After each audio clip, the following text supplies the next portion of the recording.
morning, Kirk. Good morning. I am so glad you are here because I'm going to talk a little bit about you. All right, bring it on. My wife and I were at Greenfield Village a few weeks ago, and we like to go into the old homes and the old shops, and we walked into the Wilbur and Orville Wright bicycle shop, and later on we went to the house, I believe.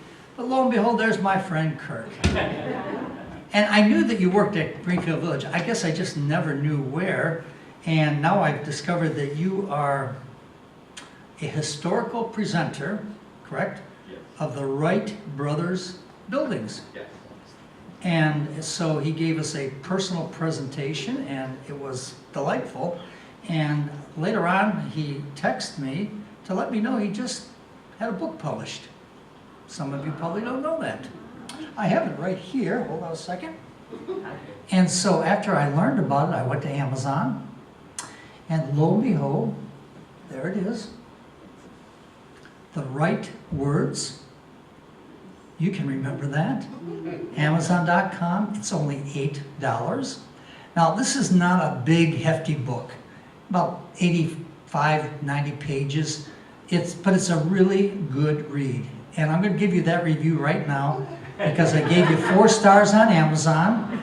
And I want to recommend it especially to families with children and young adults and even old adults. There's some good material in this. So thank you for writing this. You're welcome. And it's a pristine copy. I'm going to put it on eBay and Sign it. I'll have you sign it first. And you know me, I like to laugh and joke around, but I really am serious about the book. I think you will find the stories in each chapter inspiring. I learned a lot just in that little book. Things I did not know about the Wright brothers. So, if you want to be inspired, young and old, good. It reads almost like a devotional. I think you'll like it. Anyway, I share all this because right after I received the book, I went to it. I read it in maybe 30 minutes. But I'm a fast reader. But I went through it and I thought, wow, this is really some good stuff here. I came to the chapter that you titled, A Wish to Learn. You remember that chapter? And this inspired me. This is what I read. I mean, a surge of inspiration flowing through my body. And I quote, and this is the words of the author. When we look at the world around us, learning from afar, our solutions are only as good as the discoveries made by those few who have climbed on and tried. Most fail. Even more never try. But the solutions found, the solutions we implement, are there because of the few who take action. You have to be willing to fail, willing to try, and willing to do the hard work. Now, the book's about the Wright brothers, and this is exactly who they were. They were men who were determined, and when they began to work on an airplane that would fly, man's first flight, they spent thousands of hours, and there were many failures as they worked on the glider system. And everyone before them had failed, and they knew that something was wrong. They had to correct it if ever they would have an instrument that would lift a man into the air, something that people have been thinking about for thousands of years. And 4 years of trial and error and failures of the machines that they would build. And then one day, our world changed forever.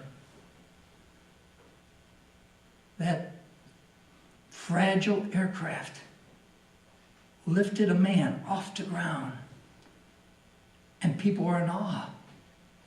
Our world changed forever. Well, after reading this, I thought about a home project that I have. I've been putting it on hold, and I've been almost hesitant to do this, but I would look at the back of our house, and I would look at our deck, And I'm trying to beautify things and make them nice, and that's just who I am. And so I read this in your book, and I thought, if they can build a machine that a man can fly, even though they tried and they failed, by golly, I can clean up this wall on our house. And so picture the scene. Here's Pastor Kren in my work clothes. It's a Saturday morning. Remember how hot it was a few weeks ago. Scorching hot, but it's cool early in the morning. And so I put on my work clothes, I grab some of my tools, and I look at this wall that has, outside wall of our house, that has an Ameritech telephone box, 2 AT&T boxes, and some other box that has some wires going to it. And I think, they have got to go. I am not going to call the phone company. I'm just going to do it. And so I did. Down came that Ameritech box. Ameritech? Give me a break. We haven't had Ameritech in years. I found how to take it off, and then I ripped it out of the wall, and then I took my wire cutters, I cut the phone line, and then I followed it to where it was coming from. I cut that line, I rolled it up in the trash. 2 AT&T boxes, same thing. Boy, it was starting to look good. Then I looked at one final box and I said, you are gonna go. It is old and ugly. And I found a way to take off the cover, found the wiring, unhooked it, cut the cables, and it looked pretty good. I was so proud of myself. Now it's starting to warm up. I'm thinking, okay, my next project is I'm gonna go in my study. It's also a spare bedroom, and Sue has her computer there. I'm gonna clean this mess up, because we had wires all over the place, and I wanted to make it look tidy. And it looks great now, doesn't it, honey? See, she's shaking her head. So I tackled the room, and I rearranged things, and there were some old cables we didn't need. I took them out. There were some devices that were just old and just sitting there. Took them out. They're going to be in my yard sale in a couple weeks. I mean, I was a cleaning up fanatic. When I was finished, I began hooking up the wires, because I know how to hook up modems and all that, and turned on the computer. It didn't work. But you know what? I just heard on the news that Comcast had an episode, thank you, church, that I can depend on you, and there were a lot of outages. And so I thought, okay, Comcast, I'm going to give you a break. I'll call you if things don't pop up. So anyway, I go into the living room and I turn the TV on. What's going on here? No television. Well, just about that time, my son-in-law and my daughter, they come over. I can't remember what the reason was, but so I turned to Brett and I said, hey, you know what? It's crazy. I said, oh, Comcast and the outage, it's messed me up. I have no TV reception. And it just so happens I cleaned up the back and cut all the phone lines. And he said, Bill, did you cut the cable? I said, of course not. I didn't cut I know what a cable for Comcast looks like. And then after he walked out, I thought, I better look. So I got out and I started walking around the house. And I couldn't find the Comcast line. Where did it go? Where did my Comcast line go? Where? Poor Sue.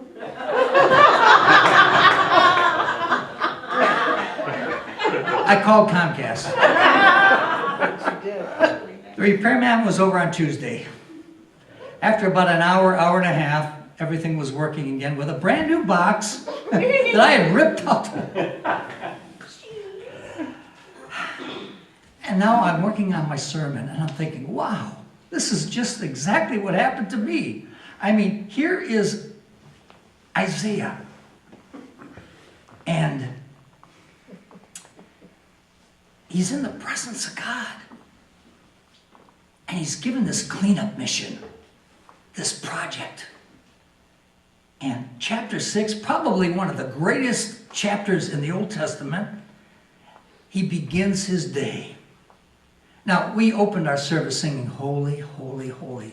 Can you imagine a choir of angels singing this in perfect harmony, perfect tune? Probably an orchestra there, great music, Brian at the piano. What a great Sabbath day of worship. And here's Isaiah before the presence of God. And we read, beginning in chapter 1, that the place was filled, or it was in the year of King Uzziah died. He said, I saw the Lord. He was sitting on a lofty throne. And the train of his robe filled the temple, the place of worship. Attending him were mighty seraphim, each having 6 wings. With 2 wings they covered their faces, and 2 they covered their feet, and with 2 they flew. And they were calling out to each other, Holy, holy, holy is the Lord of heaven's armies. The whole earth is filled with his glory. What a dramatic beginning to your day. You're in the presence of the Creator. You're surrounded by the holiness of God. You are praising, you are singing, you are shouting. And in verse 4, Isaiah describes what he hears. Their voices shook the temple to its foundations. The entire building was filled with smoke. And then one angel takes a burning coal. And in verse 7 it says, Isaiah says, he touched my lips. And said, see, this coal has touched your lips. Now your guilt is removed. You're a clean man now. And your sins, they're forgiven. What a cleanup project. And then in verse 8, Isaiah gets his job assignment. And here's a clean, Holy Spirit-filled, on fire man. I'm going to serve God. What is it? Here I am. Send me. Wow. I'm not trying to compare his cleanup day to mine. I wouldn't dare do that. However, it's safe to say we both experienced the zeal to serve God. We are determined to make things clean and right and orderly. My day ended in a failure, a disaster. Guess what happened to Isaiah? But as we follow along and we study this, we find out that serving God and working in the church, more times than not, our best efforts end up a disaster, a flop, a mega flop. And it's then that we need to remind ourselves, like the Wright brothers, faith dares to fail. We know this because God spoke to Isaiah and in so many words prepares him for a day that's going to be a disaster. Here's how it reads in Isaiah 6, beginning in verse 9. God said, yes, go and say to this people, listen carefully, but do not understand. Watch closely, but learn nothing. Harden the hearts of these people, plug their ears and shut their eyes. That way, they will not see with their eyes, nor hear with their ears, nor understand with their hearts and turn to me for healing. Then Isaiah says, well, Lord, how long will this go on?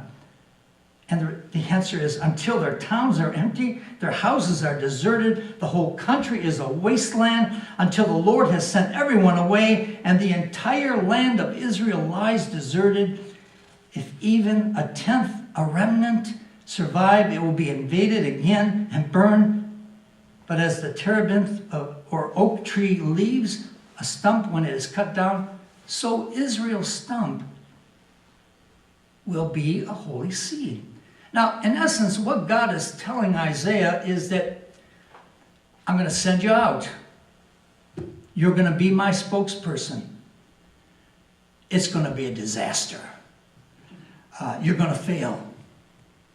But in this failure, there is going to be a great victory. Now, I don't know about you, but I try to picture myself standing in Isaiah's shoes and thinking, I don't know if I want to be any part of this. God is telling me I'm going to fail. I am not very encouraged at all. I mean, in the beginning, everything seemed super. I'm in the place where you worship God, and I met with him, and there's angels, and I feel so empowered to serve. And now he's sending me out, and he's saying, go get him, Isaiah. It's going to be a disaster. That pretty much sums up church work today. We get fired up. We have zeal. We have projects we want to do. It seems like God drops a bombshell on us. Isaiah was told to expect to fail.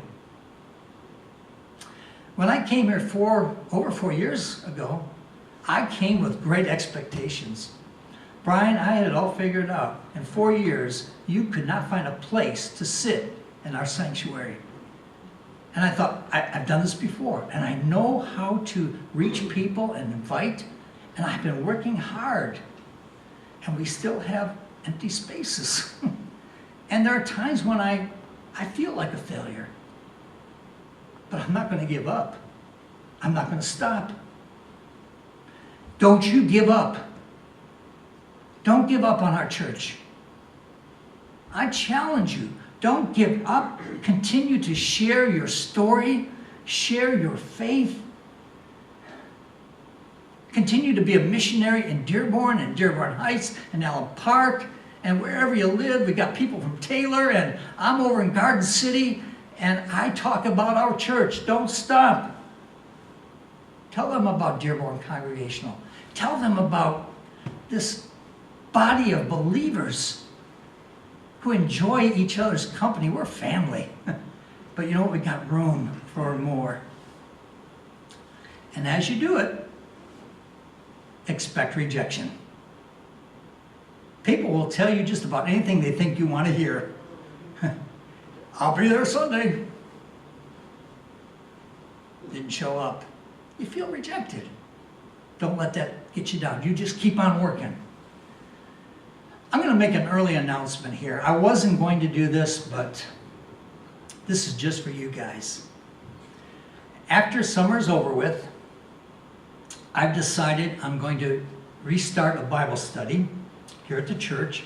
I'm going to do things just a little bit different. I'm going to have 2 Bible studies on the same day. One will be about 10 in the morning and last for an hour, or 10:30 to 11:30. I haven't decided on the time. The other will be around 7 in the evening. So you can pick what time you want to come and be a part of the Bible study. It's going to be a little different, and I think you're going to enjoy it. That's all I can tell you right now. But I've got it up here. I've been working on it. I think it's going to be a lot of fun. So watch the announcements beginning in August when I got it all figured out. And this is going to be your tool. You go and invite someone to come to the Bible study. Show them your bulletin. Would you like to come with me at 2 o'clock or at 7 o'clock? Don't have to bring a Bible. We've got them here. This is going to be a safe place. You won't feel threatened. Our pastor never hits anyone on the head with the Bible. You need to tell him that. God said to Isaiah, harden the hearts of these people, plug their ears, and shut their eyes. And you'll invite, and you will share, and you will begin to notice that there are a lot of hard-headed, hard-hearted people in your life. This is our adventure in failure. And sometimes it leads to extreme disappointment. Don't give up. God's working. I see this in my second point. I call this great effort. Great effort. There's this blind fellow. He has a seeing eye dog and his white cane. And he's walking down a main thoroughfare, just tapping away. And he gets this distinct whiff of beer. He likes craft beer. He finds the door, walks in. It's a bar. He doesn't know it, but it's an all-girl biker bar. Got that? All-girl biker bar.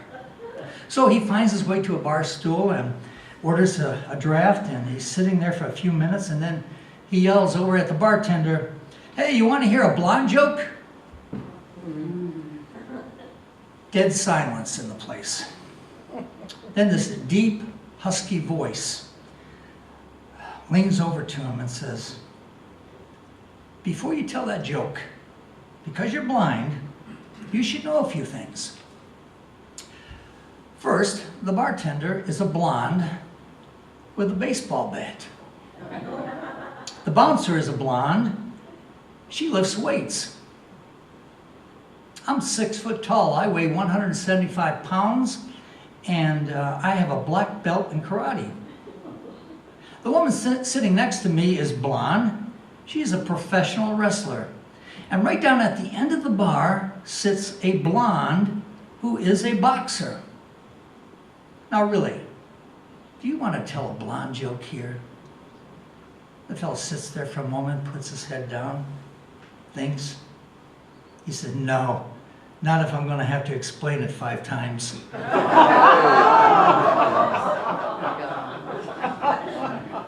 Hi, Joanne. Love you. Let's go back to our scripture.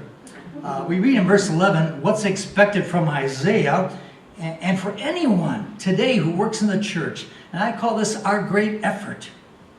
Again, Isaiah said, Lord, here I am. How long will this go on? This is God's reply. Now, this is the Greek version.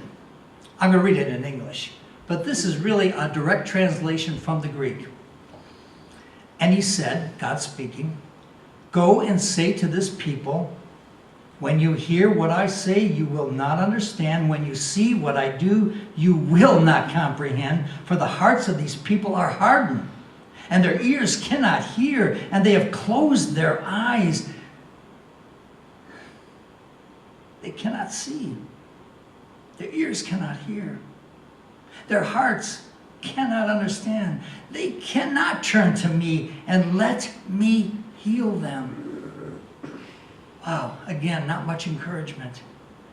Because in our time of ministry, people haven't changed.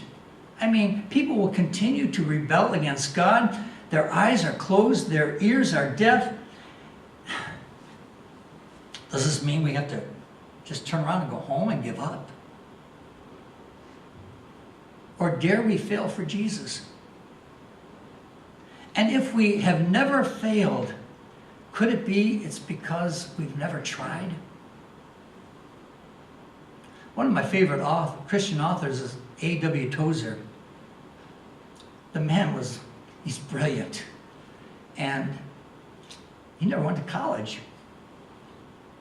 Wrote a lot of books. And one he says this, we can afford to follow Christ to failure. Faith dares to fail. The resurrection and the judgment will demonstrate before all the world who won and who lost. And then he adds, we can wait. Oh, I like that. I mean, sometimes serving God, it's an adventure. And we have our high moments. I love being on the mountaintop and looking down, and I love being in the presence of God's glory. But all the work that is going on in the church, it's not on the mountaintop. It's down in the valley where people are hurting, where their eyes are closed and they need to see and hear, and we need to talk about Jesus. And when we go down to the valley, this is when God is working. And we know that God is working because he has promised Isaiah, and he'll promise us.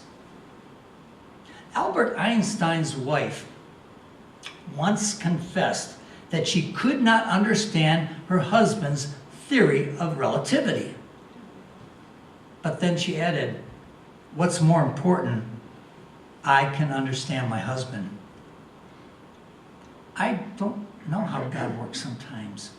I question the things we have to go through. Why we have to do this or that. But you know what? I'm serving God. Never makes a mistake. And so I better keep my mouth shut, keep listening, keep working for him, because I know that all things do work together for good to them that love God, to them who are the called according to his purpose. Romans 8:28. Good promise. Which brings us now to my last point. I love the ending. Don't you love great endings? I sure do. Verse 13. If even a tenth, a remnant, survive, they'll be invaded again and burned. But as the terebinth or oak tree leaves a stump, when it is cut down, here's the great ending. Israel's stump will be a holy seed. And what God is saying here is that there really are no failures when I'm at work. When it's God's plan, when it's his purpose, when God's will is being accomplished, we win. In the verse, Isaiah is told that there's going to be a remnant. What's a remnant? Just a tiny portion. Maybe not even a tenth. Just a remnant who will know God. Now, let's take a look at that as a businessman or working in a plant as a manager. And the boss wants you to produce. And he comes to you and says, hey, Dave, what's going on here? I want X amount of production and you're giving me this? And Dave says, well, hey, it's good stuff. No, that won't do. And the world looks at this as failure. Dave, you're fired. Hit the road. And now we have Dave here in church. That's not his story, by the way. I made that up. But I wanted to use him just to illustrate that sometimes we think we have failed and God is working and a few are going to listen. A few are going to become God's chosen. You're a few. You know what I think? We're a remnant. We've got to keep going. We've got to keep moving. I know not everyone's going to listen. And don't be afraid of the meeting that we're going to have in 2 weeks. This is a meeting of information for you to think about, and we'll have some good discussion, and we'll talk about our church.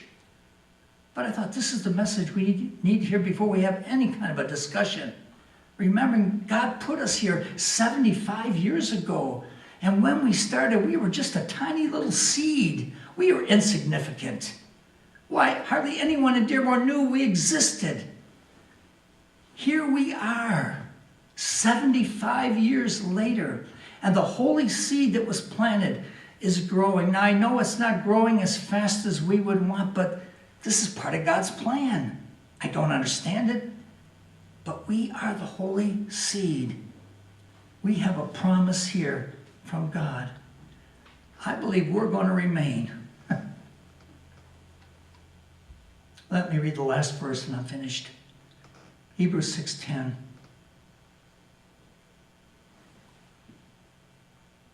This is our promise. I'm going to hold on to this promise. It says, because God is not unjust. He will not forget us. How hard you have worked. How hard generations before us have worked.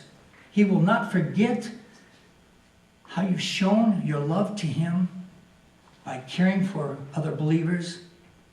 And then it ends, as you still do.